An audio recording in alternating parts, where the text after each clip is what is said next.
as our Spec Boxsters should be coming in the view now, I think, Brian, to get ready for start number 2. Yeah, getting ready to come down underneath that bridge, getting ready to take their green flag again a little bit further back than I think they really wanted to be, but definitely spread it out. Here's Rob Walker in car on the start right now as we're waiting for the green flag, and it does look like we are going to get a green flag start right now. Rob Walker picking up the pace, trying to get in front of Sean O'Brien, but I tell you what, Greg, the 120 machine there of Logan Fengo, he tried to make it 3 wide on the start, tried to move down the drivers right down in the bottom there, but again, a little bit further back, almost 5 wide, I would say 4.5 wide with the Spec Boxster. Yeah.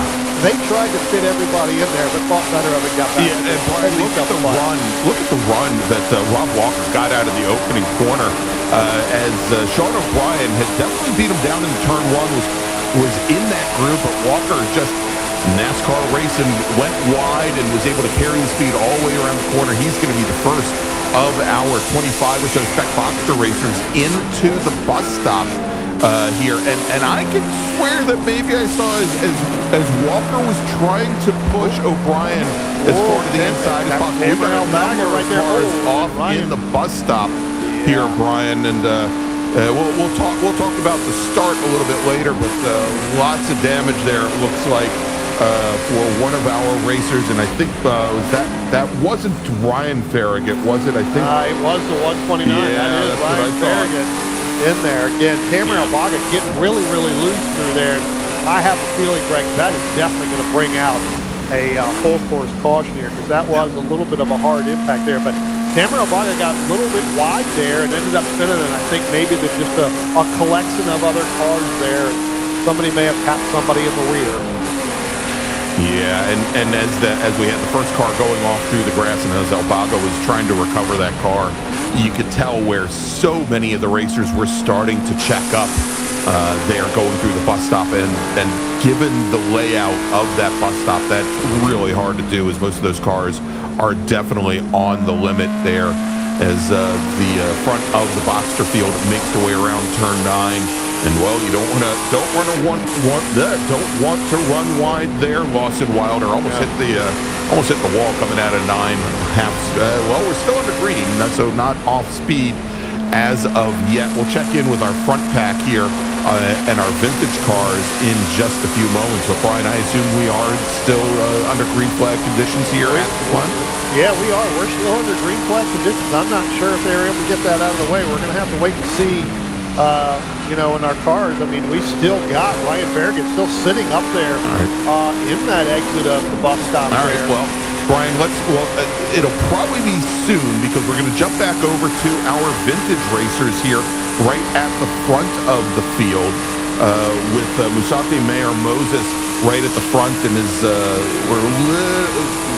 we're just ahead here as we watch some of the 911 Cup racers coming through. They're going to be coming up to the front straight soon enough, and so as Musante now in that blue number 16 comes onto the front straight, as they now, this is probably when we're going to see the full course caution, and there you go, full course caution here at Watkins Glen. They wanted to basically give the racers as long as possible to race, and now have the safety car, the pace car under Porsche Club of America parlance pick up our leader at the last possible moment. And there you go, we're under full course caution.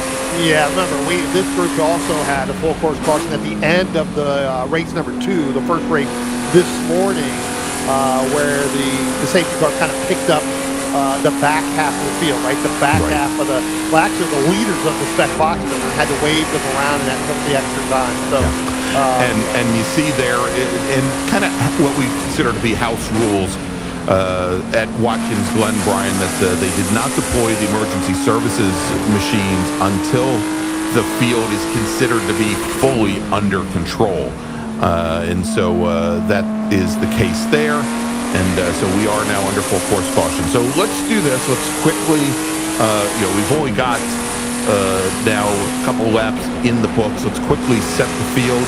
Our overall leader is Chris Musante, and he leads the VO class currently. And Jared Jacobs second, Paul Nico third, and VGTO, Charles Mayer, Jose Roque. Your only two racers so far out on track. I don't believe Donald Jacobs took the green in SP1. Tomas Convalina with Bart Welty and Albert Salvador. In SP2, Luke Richard leading over Paul Nito for the first time this weekend. Nito has, I think, taken 2 wins so far in the class. And over in Spec Boxster, Rob Walker, your leader, Sean O'Brien second, Logan Stenko third. In SP3, Greg Rochek and Ken Agnall with Robert Linder third. And then in 911 Cup, Dwayne Moses, Eric Olosevic, and Eugene Basha, your top 3. Let's take a break. We'll thanks to our partners and sponsors. And when we come back, we'll hopefully be ready to go back to racing here at Watkins Glen International in our third and final blue group race of the weekend. This one presented by Track Day Tire and Mantis. Don't go away.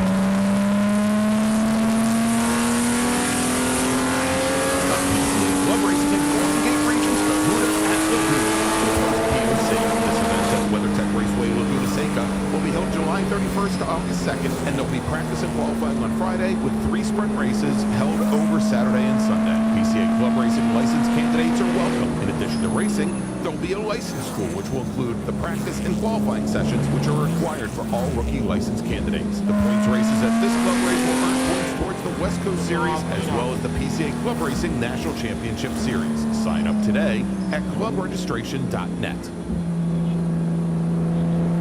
Mantis Tuning is your partner in ECU and gearbox calibrations. Exploit the full potential of your race car with a custom calibration tailored to the modifications you've made to the car. Other services include cloning a spare ECU, repairing and recovering data from a damaged ECU or TCU, and deleting those annoying check engine lights for missing components. Engine swaps, secondary air deletes, rev limiters, larger throttle bodies, and off-road catalytic deletes are not a problem. Speak to our team at a race near you or email info@mantisautosport.com.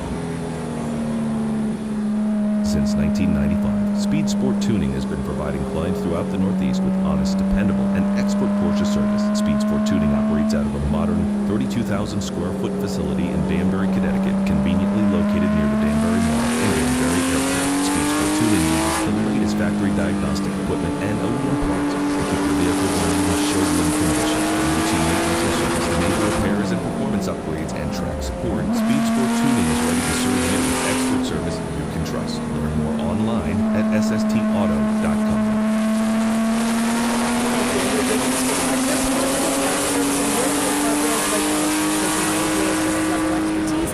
With the friendly, personalized service and competitive pricing of a local independent garage. Whether you drive a 911, Cayenne, or any other Porsche, their skilled technicians are dedicated to keeping your vehicle performing at its best while providing a welcoming, hassle-free experience right in Southbury, Connecticut. To keep your vehicle running smoothly and reliably, trust Daniel Jacobs Garage for expert Porsche service that delivers both quality and value without the dealership wait or cost. Visit their website today at danieljacobsct.com.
And we're still under caution here at Watkins Glen International.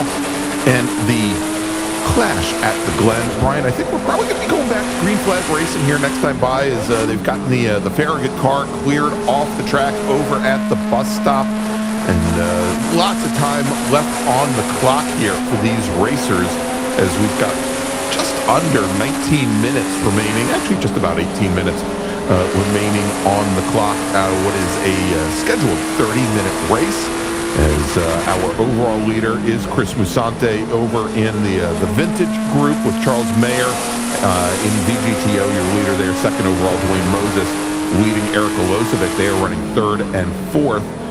In the 9 overall, they are in the 911 Cup class along with Eugene Basha. So we'll watch. That should be a heck of a restart. Look at this. We've already got Brian too wide coming out of turn 10. Maybe they don't know that it's a single file restart, but we are back to green flag racing. That was good. Almost had another wreck before they ever got to green here as they make the run down to turn 1.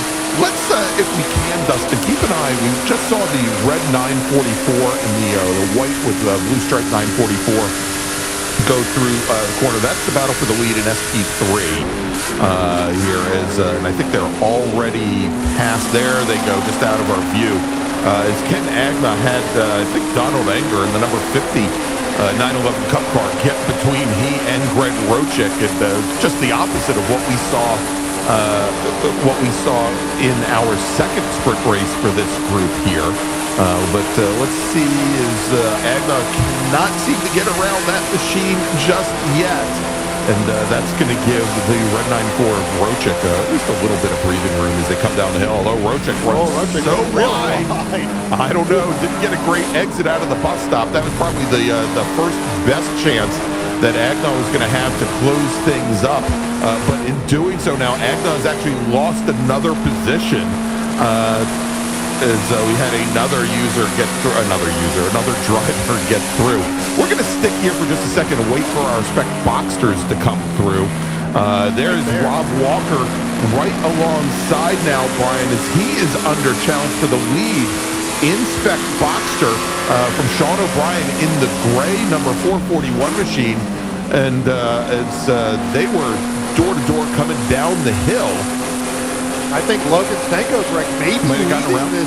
I think he may be leading this group. Let's keep an eye on it. We'll see. I think that Rob Walker's going to fall back and turn again. What almost a calamity right here. That is Logan Stanko that is battling now with Sean O'Brien. Oh no! Through there. Oh, we got cars spinning around. Is that Logan Stanko that's spun right there? I think in the black with the white roof. I think it is. So. And he now gets that car underway. And thankfully did not collect anybody else there. And yeah, pretty clear that Brian, he might have had a little help going around there. But at least he gets that car back underway. We'll see how far back in the order he falls in just a moment. He was running 32nd overall when this lap started. And we'll see, he lost a number of positions as we jump back to this battle in 911 Cup. Much further ahead. Let's stick with them for a second. I know I wanted to focus originally on those SP3 cars, but Dwayne Moses in the blue 911, Eric Olosevic in that yellow 82. Let's track them as they're coming down towards the bus stop now. Tell you what, Greg, in that 911 Cup, real quick, the driver that got a terrible start, I think may have had a problem. Seems like he's back up under speed now. When I watch him cross the finish, Del Rey. That car went all the way to the back of this 911 Cup group, where he was up in the top 4 at one point in time. Del Rey all the way back now into 9th position out of that 9-car field. All right, we're watching right now. Coming down the hill. I think this is Eric Olosevic in the yellow number 725 machine. He has managed to get a little bit of breathing room as Eugene Basha now under attack from Lee Lasberg in that mint green 911. And Lasberg now, great start for him, or great restart for him, as he's going to move up into third in 911 Cup, moving Eugene Basha in the pick number 23 down into fourth. Yeah, I tell you what, and Ken, we were talking about it a minute ago. That's Greg Rochick. Now Ken Agnall got in front of there, so There's no cars in between Rochick and Agnall right now, but that 911 Cup, it is Lee Lasford now up in front of Eugene Basha and a little bit further back. And Don Anger got around Basha as well. Yeah, as Basha now at the back of the line with, I think, Alex Farragut and Rob Trollinger quite a bit behind. And I think Trollinger got in front of Alex Farragut too, so move him up another spot. He was sitting in 7th at that one point. Donald Anger now coming down through the start-finish line, going to make a move out to driver's right over Lee Lasford. We'll see whether or not he's going to be able to get that pass done. Going down into that turn number 1, they're still side by side as they go through into turn number 1. Let's see what the exit's going to be like. Again, still, Greg, side by side coming through there. And here comes Eugene Basha right back up behind both of them. He's going to get to a point where he's got to choose which one's he going to go with. Well, the important thing, Brian, is he's got a heck of a draft there as they come up the hill, but it looks like Lee Lasberg, he got a great run out of turn 1 and was able to get by Donald Anger up the hill. And so Basha has to now slide in behind all three, and as they come into the bus stop, once again, it's Lasberg in the minty green 201 Donald Anger in the white machine right alongside, and here comes Basha underneath Donald Anger. Can he make the pass? Can he push Donald Anger wide? And no, he cannot. Just did not get a good jump off the corner. And Brian, I look back to the beginning of the year, and I think we had talked about this at Sebring, that the 23 machine of Basha just didn't seem to have the straight line speed of some of his competitors, and he was making up for a lot of it with corner entry and exit speed, but in a straight line, it's hurt. Hey, look at that, Brian, at the bottom right of the corner, or bottom right of our frame, that's somebody's exhaust. And so likely a little bit less back pressure, maybe not as much power coming off the corner, but good piece of debris there. Not as big as some things that we saw earlier today at Motorsport, but still pretty big. Well, good thing we don't need a box truck to come and pick that up. So not yet. Not yet, anyway. Right? Yeah. So yeah, we talked to Eugene last year. Up in the booth, and he even said it last year too that he was, that team was struggling a little bit with that straight line speed as compared to everybody else at that time. Real quick, I'll get back to my story here. Mayer in that 17 machine, Greg, he was one of our top 2 cars. He's fallen way off the pace. Yeah. He's got a major problem, but that may be his exhaust. That could be. You know what? That very well could be. Yeah.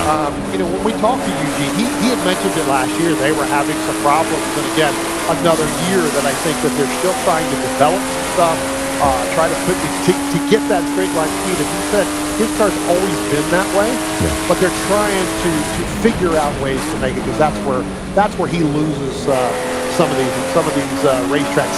He has to luck into it because he loses the speed on the larger. All right, so that is, as we were watching there, right behind Eugene Basha, that was Jose Roque in the VGTO class. I think running currently 2nd in VGTO to Charles Mayer, but not an in-class battle at the moment. So let's jump over here. We're going to jump up, and there is the battle now. Look at that, is Alex Farragut taking looks to the inside on Eugene Basha. Alex Farragut in the green number 229 machine, and she's right there. She's going to have to go the long way around, though, is Basha doing a very good job at defending, and I don't think he necessarily had a choice but to go that way and defend, as we're looking at another one of our entries there, definitely having some problems getting up the hill. Well, I think that's the Mayer part that's in between there. He's just trying to get out of the way, definitely underpowered. I thought maybe he may stop and pick up his exhaust if that's what it was. But just in front of that, I tell you what, gentlemen, the SP3 battle is getting closer there. Oh, Brian, real quick, I was just going to say, big issue there with, I think this Alosevic, our 2nd place car in 911 Cup, having some motor issues at this point. Is that him, or is that one of the Jacobs machines? That's the 153, is Greg. it? So that is okay. one of the Jacobs machine there. Got it. I believe. So no, I think you're right. scary, Yeah, with with Rojek and Agnon directly behind that SP3 battle. Directly behind him. I'm wondering if that spot, well, as soon as I was going to say that, I'm wondering if that's just some body work that's kind of falling down, but he's definitely well off the pace. Yeah, coming out of the turn and headed up the thing. That's definitely going to be something perfect. But maybe the body was rolling over on that tire, but he's definitely well off the pace when he came up the hill. Yeah, so that, of course, now going to move Jose with Charles Mayer's engine issues, going to move Charles Rowe up to the lead in VGTO. Of course, he's sitting right in the middle of that 911 Cup fight right now. A little bit further back, let's take a look here in Spec Boxster. Sean O'Brien continues to lead over Rob Walker. Let's see if we can get back to that Boxster battle, as both O'Brien and Walker, the last two cars now coming through the bus stop, they have really opened up a margin on Chris Taylor, who's almost 8 seconds back. Chris Taylor he's got a battle on his hands over the last step on the podium. Maybe we can stick here for a second, Dustin, because Chris Taylor's got Dan Rubel and Noah Mazzola right with him in the battle for third in Spec Boxster. Here they come down.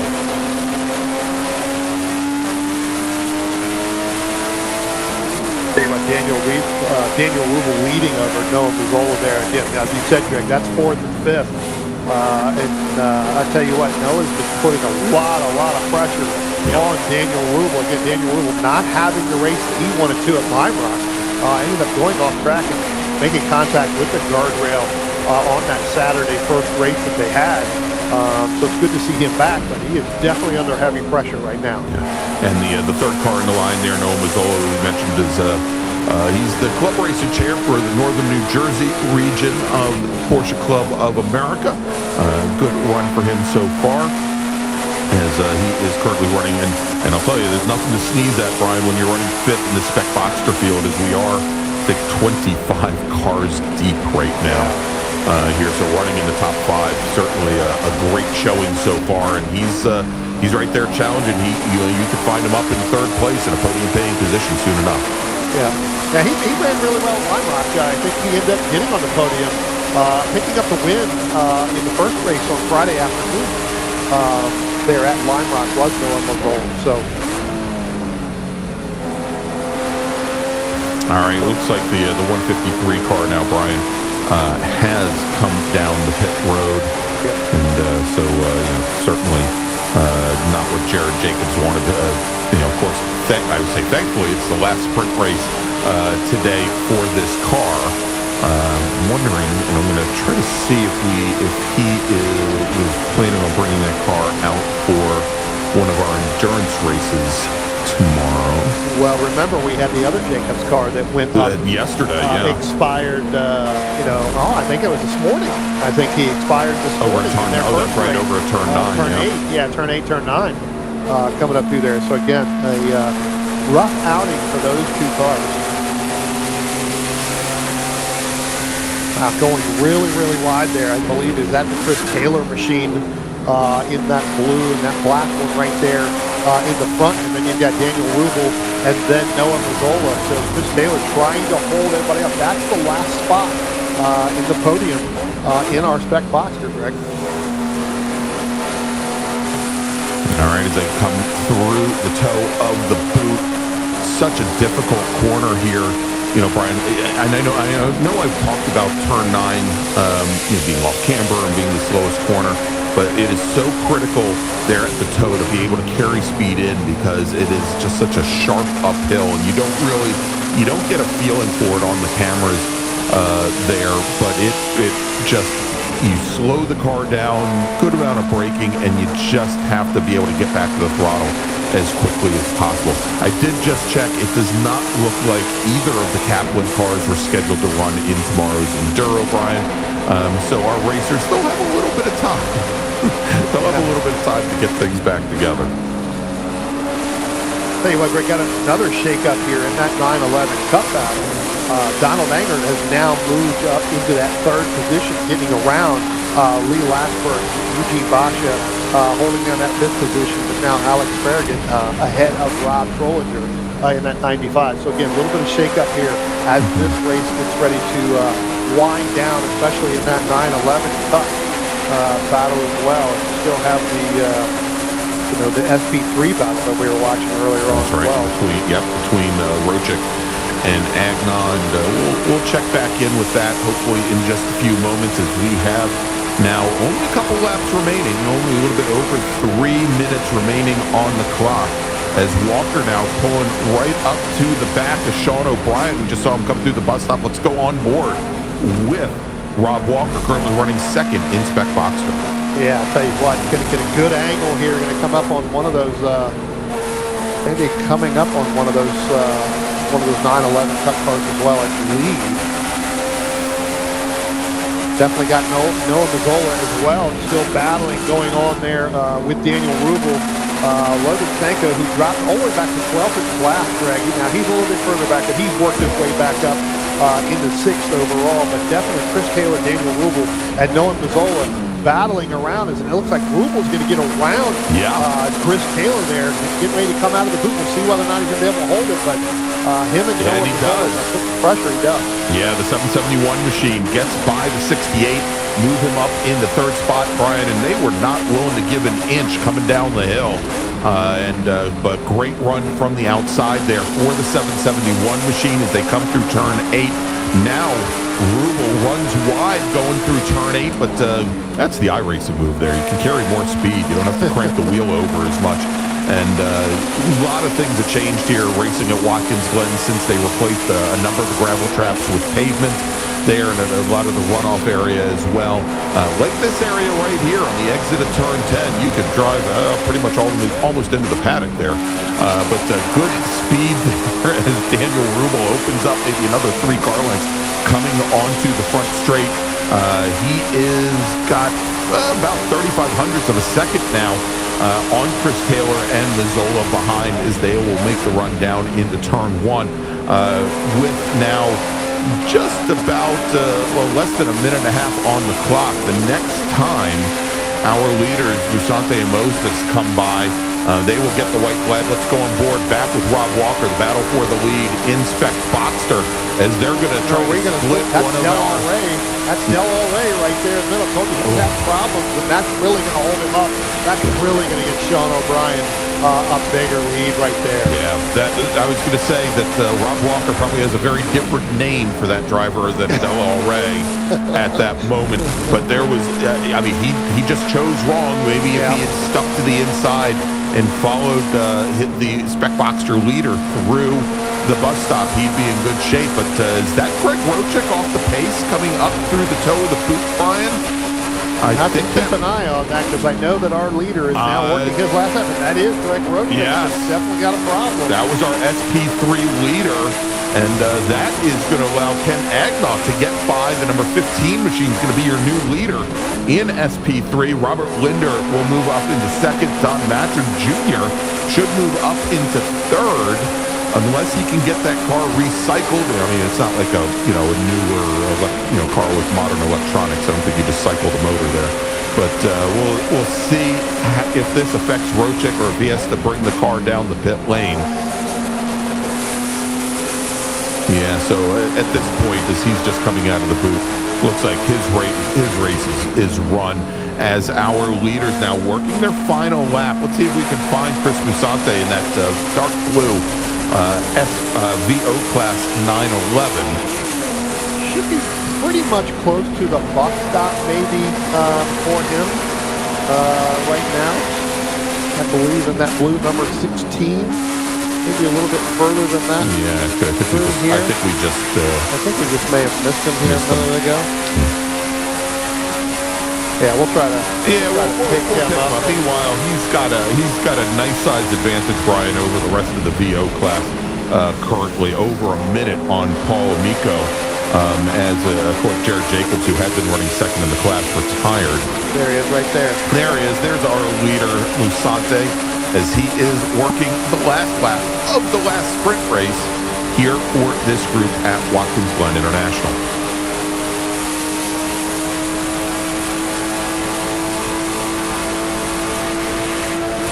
definitely got a pretty big lead here. So the next time he comes by, he'll get that checkered flag, which is really going to open up the battle there for several of these with some of these classes. You know, you got 9/11 Kentucky, you got a battle for third going on, battle for fourth. You got in Spec Boxster as well. That's going to end up coming down to the very end. Well, there you go, coming to the line, taking the win in the VO class. It's going to be Chris Musante with the checkered flag in the air. Dwayne Moses should be the next driver to come across the line. And when he brings his blue 911 across, he should take the win in 911 Cup. He's had a pretty easy run of it. There you go, coming across the line now is Dwayne Moses. Eric Milosevic in the gold 911. He now crosses, he's about to come to the line there, and he finishes 11 seconds in arrears. Ken Agnall will take the win in SP3. And Jose Roque should take the win in VGTO. So let's we'll go and take a look here and start to run things down. I don't think there's been, or there's going to be a big change. Actually, let's stay with this fight here in Spec Boxster. We know that Sean O'Brien pretty much has the win here wrapped up over Rob Walker. Matter of fact, O'Brien now comes across the line. Walker finishes in second, about 2 seconds in arrears. But this is the battle for third. It is the 771 machine of Dan Rubel there, as well as Chris Taylor and Noah Mazzola. And it looks like Taylor has the advantage as they come out of the final corner, Brian. And as they come to the line, Chris Taylor takes third from Daniel Rubel, and Noah Mazzola, great last corner for him. He beats Rubel to the line by 16 hundredths of a second. So it's O'Brien,